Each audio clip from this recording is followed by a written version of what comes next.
Have you seen what's happening with the post office? I think someone needs to go in and do a very, very good audit on the post office, especially as to what's to happen to our pension funds. Because when I was a member of the Royal Mail, I worked with the Royal Mail for 10 years.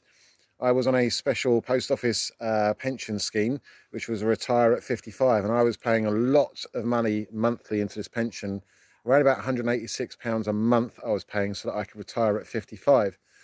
Well, after paying in for 10 years, I calculated that my pension was worth around about 18,000. And lo and behold, when I called up the pension services to change all my details and everything, they tell me it's only worth like 2,800. And why is this? Well, this is because the government, HN Treasury, decided to help themselves to 460 million pounds worth of pension funds. They just went in and helped themselves and took it. So this has left post office workers with a pension which is pretty much worth only a quarter of its original value. I kid you not. And then we've got this issue going on with the Horizon Counter Services, which was really, it was not working right from the start. And I personally know of two people personally from where I used to live back in the UK that were caught out by this Horizon thing. They lost their shop, they lost everything, and nearly lost their home.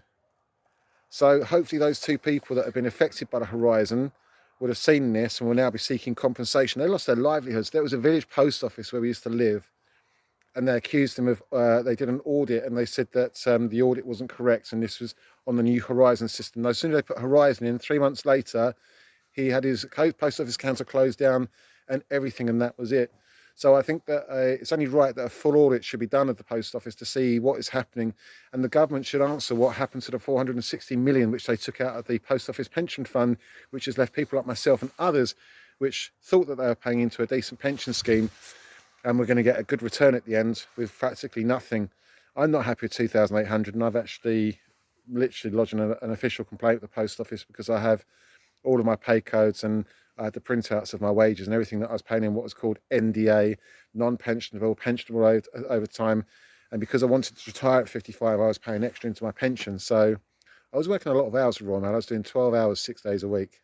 12 hours, so that's a lot of pension money going in. So yeah, any of you post office workers out there, or ex-post office, and you've got a pension, see what your pension is worth and see if it matches up with what you had when you left Royal Mail, or what you had, say, maybe 15, 20 years ago, perhaps. There's something very, very bad going on with Royal Mail, for sure.